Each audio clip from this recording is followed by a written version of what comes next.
grade students. I usually say that I am a middle school tutor. However, and some people are saying that, looking at it and going, fifth through ninth? Fifth grade's not middle school.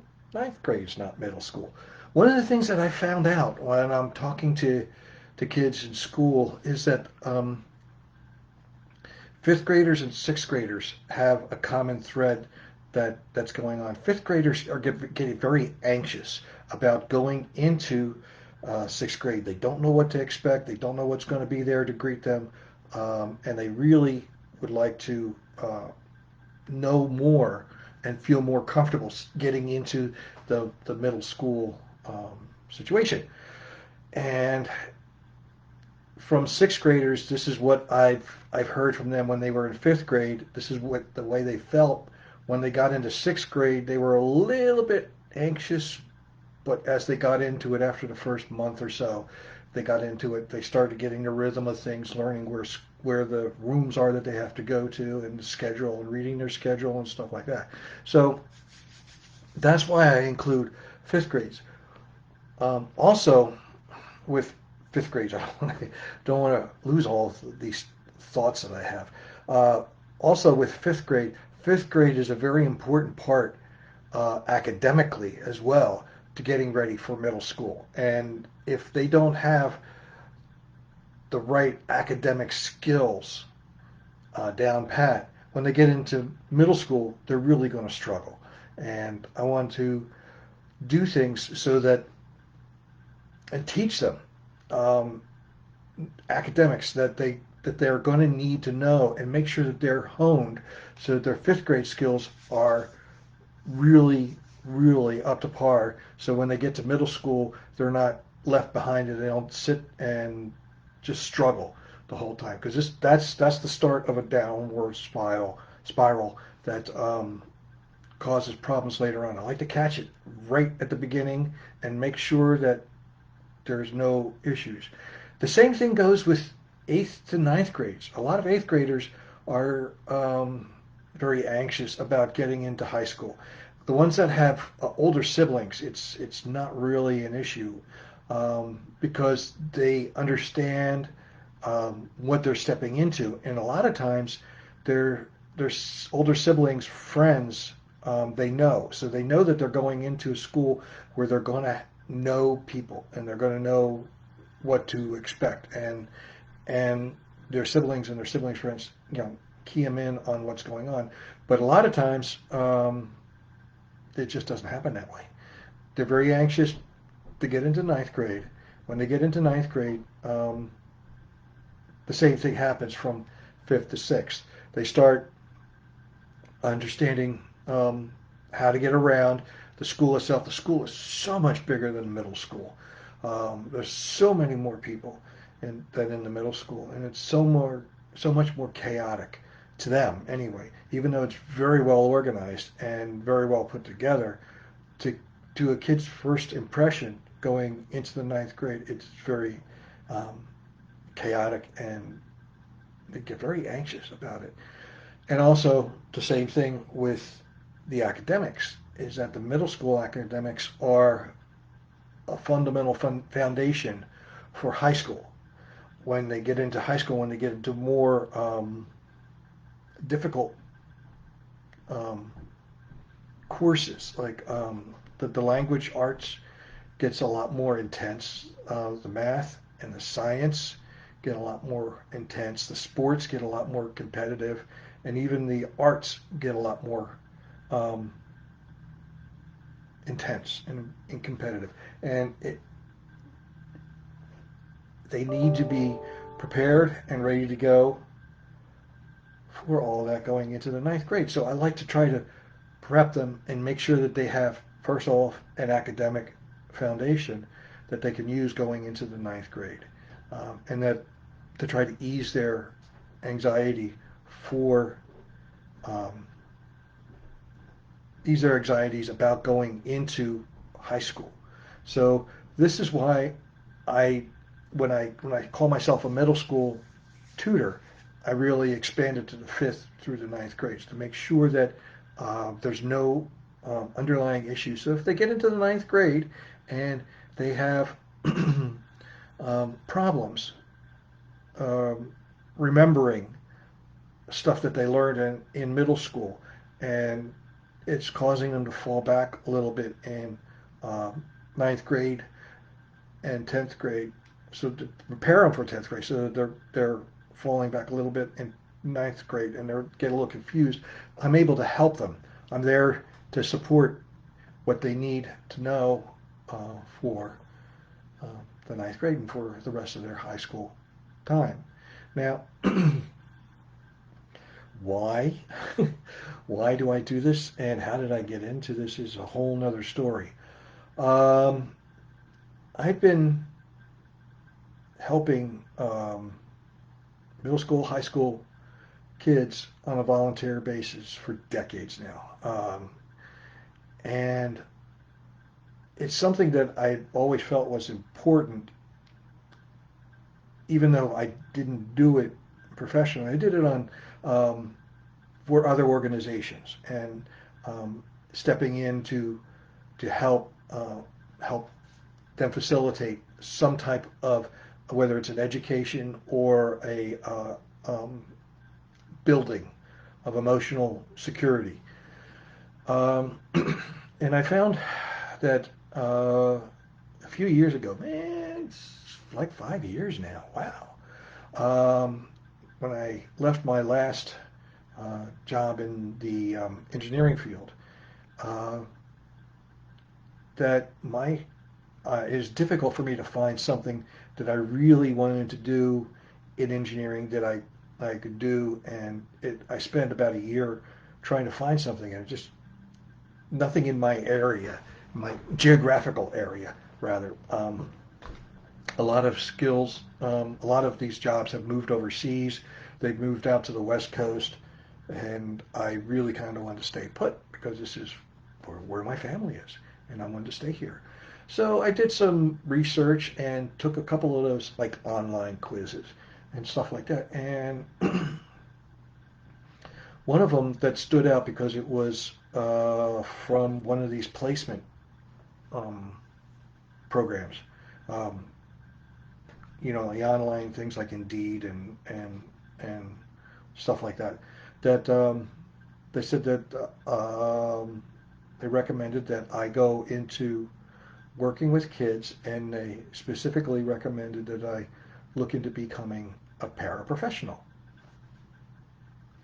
Who knew? It had nothing to do with engineering. I thought I was really kind of skeptical about this, but I looked into it, and um, I applied for one job, and I wound up, long story short, after all the clearances and everything, there's a lot of clearances you have to go through to get this stuff. And training, the training was enormous. Anyway, I wound up at not my first place that I landed, um, but I wound up at a school called East Bradford Elementary, and I wound up working with and supporting a young lady in the third grade who uh, has Downs, and she was just such a delight to be around every morning. It's just like, "Good morning, Mr. Allen, yay!" And it just kind of like warms your heart to be around that. And I found that I really started liking it. And as I worked with her in what they call the Gen N Pop, is the what called the normal classrooms. Um, she would have some classes with her peers in a regular classroom, and I would go and sit with her and help her in these classes and adapt what I could so that she could participate as much as possible. Um, and one of the things that really struck me was the kids in the classroom accepted her as a peer. They would help her anytime they could. They would always greet her every single morning and not just brush her off. Um, then they didn't dismiss her. They helped out any way that they could. If she was had trouble with writing something, they would do what they could um, to help her with writing and understanding things, and they would show her things that they learned, and it was just amazing. Some of the things that these kids would do with her, and as a result, I got to know them a little bit, and eventually I started helping them with some of their homework and some of their assignments while I was sitting there in a class with my charge on one side at a table with 5 other kids um, all around, and we would, if I would like look over and see what they're working on, and just I'm curious, and you could tell when somebody's struggling, when one of these kids are struggling. So I try to pitch in to help a little bit and try to find some ways to help them with their math, mostly because being in engineering, I was really good with math. I was really comfortable doing math, especially on a third grade level. It's a piece of cake. And this went on all the way through to the 5th grade. I stayed with this young lady and helped her out all the way through to the 5th grade. And it was really a great experience because these kids were, I got to watch them grow. I got to watch them become more mature in the way that they did things, and not just academically, but how they interacted with each other. And it was great. Um, and I found as I went along, excuse me, that there was an occasion every once in a while where I would jump in and help one of the gen ed kids to if they had a problem. And if they were sitting around and they would go, Mr. Allen, Mr. Allen, that's what they called me, because never mind, that's a whole nother story. Anyway, they said, could you help me with this? I really don't understand this. Please help me with this. And so I would sit down and go over it again, because it's sitting there.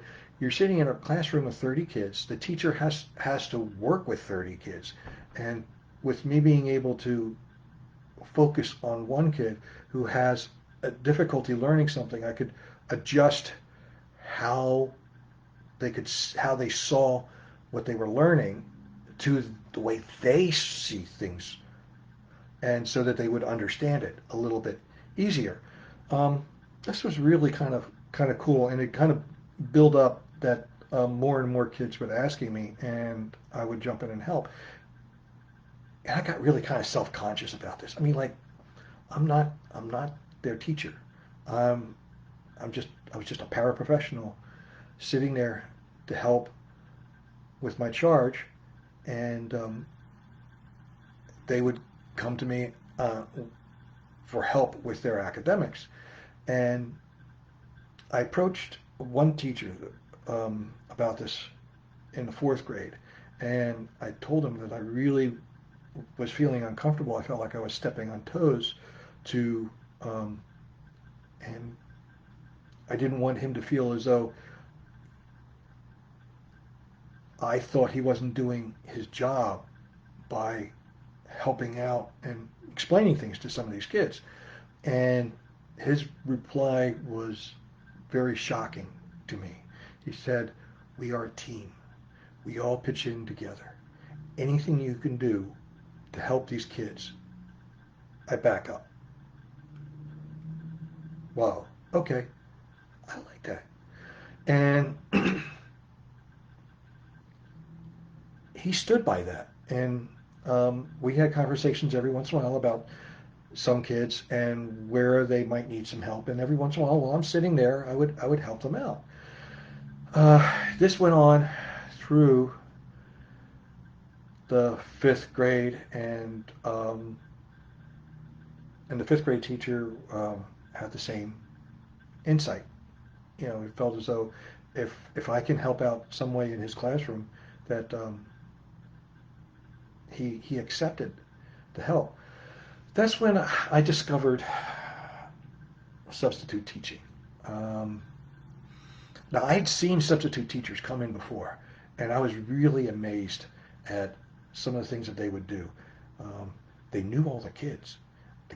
All the kids knew them, and um, and they all got along really well. And the kids would greet them in the morning and say hello to them.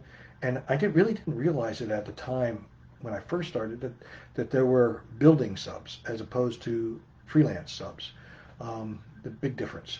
And these were mostly building subs, and but they would be there for 1 year, and then they would they were generally kids. Well, I call them kids. They graduated from college with their teaching certificates, and they were looking for a teaching position, and they would pick up the substitute teacher jobs in the meantime. To keep an eye on my time.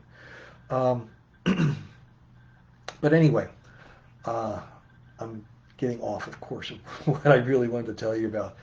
Um, it came to my attention that with a college degree that I could actually be a substitute teacher, not long term, not for any more than 2 weeks for any particular one teacher, but I could teach daily in classrooms and learn how to and help kids more and do more with them and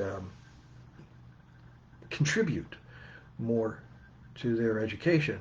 And so at about that time is when I submitted all my credentials and switched over to becoming a substitute teacher. And the building that I was in at East Bradford Elementary, they took me on as a building sub there because they knew me, they knew what I could do, and I knew what they could do, and I got along with the teachers, I got along with the administrators, and I got along well with the kids too. So that was my first experience with substitute teaching, and I had a blast. It's just like all over the place. I would do from kindergarten all the way up through fifth grade. Now, to be honest with you, the kindergartners were tough. They are really, really, really tough, and I give kudos to anybody that can work with kindergartens, first grade, and second grades. Those guys terrify me. Fifth graders, I can deal with. I can do fifth grade, um, and I did. I think I did pretty well with with the fifth grade. And while I was doing this, I also worked in an after-school program, and it happened to be in the same building. So I was able to, at the after school was over, kids would come into the after-school program, and we'd have things for them to do, activities, games, and stuff like that. But there was a homework time, and they spent they could spend. I think we had it designated a half hour to homework time, quiet time, reading. They could write in a journal, something like that. And I would sit down with the fifth graders because I knew what was going on in the classrooms and help them with their homework. And um, after a while, I'd be sitting at a table helping somebody, and there would be like two, three, sometimes four kids sitting at the table waiting for me to help them. And I didn't understand why they didn't ask somebody else, but um, I would take the time, but it wound up being most of my after school time was spent helping the kids with their homework, which was, for me, that was enjoyable. You get to see a lot of their personalities come out. Some kids just wanted to get it over and done with. Other kids really, really wanted to understand and refused to get up until they had things down solid. Um, so that was very, very enjoyable. The following year, I applied and became a district sub at another school district, and with that job, I bounced around from one school. Every day was a different school. I would get a call 6 o'clock in the morning. This is where you're going to go, and this is what you're going to teach. Sometimes when I got there, the administrators there said, I know what you can do, so I'm going to take you out of that class and I want to put you into this class. Okay. I went ahead and did that. And I did everything from elementary school all the way up through high school. Um, again, elementary school was tough. It was a lot of work. I could deal with the fifth graders because I could talk to them and plainly, but uh,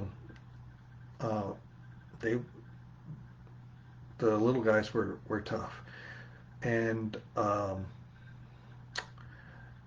so we'll just fast forward from there that I got a lot of experience with teaching a lot of different age groups, and I found that middle school was my PowerPoint. I could there was the group that I found I could benefit the most. I could help them out the most, and they always seemed to be extremely appreciative of it. Not just the kids, but the parents as well. Um, and at this time, I was also playing with the idea of starting tutoring outside of all this other stuff of after school programs and being a substitute teacher. And I started tutoring on the side, and I had one or two clients, and I had a blast with them. Um, they weren't necessarily kids that were failing. They were kids that were like CB students that the parents thought that they could do more. And after you spend some time with them, you realize these kids are really smart. You, if with the right direction, they can do a whole lot more. And um, I was able to do that and spend some time working with a couple of kids doing that. And then the COVID hit. Everything shut down. School shut down. After school program shut down. Tutoring shut down. All my other activities that I do on the side, which I'm not going to talk about here, that's a whole other program, shut down. And we were all quarantined for months. Um, uh, fast forward to September, I looked into going back to Westchester School District, and this time I wanted to be a building sub, specifically at one of the middle schools, um, because I had subbed there 2 days and I really had a fantastic experience there. The kids were great, the administrators were great, the teachers were fantastic. It was really, really wonderful. And I did get the job. Yeah, and that's where I am now, teaching substitute teaching in the middle schools. That particular middle school, and I'm having a blast. Okay, I gotta start getting ready for work here. Uh, I was having a blast, and I am still having a blast. Right now, we are back into virtual learning, and I sit in my home office, and I can substitute from here as well, as sometimes jumping in to a classroom and helping other teachers out if they need help with when they do breakout rooms and all that kind of stuff. So I just wanted to let you know this is sort of where I am and why I do this. And if you have any questions, please, please, please comment below. There's a button on the page that says something about send me more information or something like that. I have a brochure on 5 reasons you should hire a tutor for your middle school child. Um, Sign up for the email list. You get the PDF emailed to you, and two things. One is you learn why I feel as though all kids should have a tutor. And, really? Everybody? Yeah, everybody. Um, and why I'm not the only tutor around. So I'm not saying hire me. I'm saying get a tutor. There's many different types of tutors, many different personalities. You got to find the right person for your child. And the other one is if you're on the email list, you'll learn about upcoming things that are going on before they happen, not just as they are happening. Like today, you got to look for it. I'm having uh, Zoom office hours for 1 hour this evening from 7 to 8. In order to get the link, you have to look for the post. It'll be posted maybe a little bit later on today.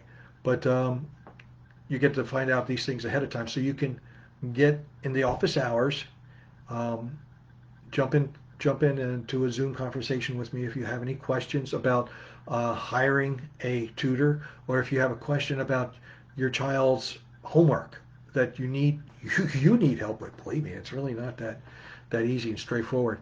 Um, or if you want me to go over something with your child, I can do it at that point. But it's only for 1 hour. This is a free 1 hour Zoom call, and it's open to the public. I will have these on occasion when I have time to fit them in, and I will try to give the email list more of a heads up. But usually, I post them the day of in here and on Instagram, um, so you can get them at either location. Anyway, so sign up for the email list, get more information. If you find this helpful, please hit the like button. If you know somebody that you think would find this helpful, hit the share button.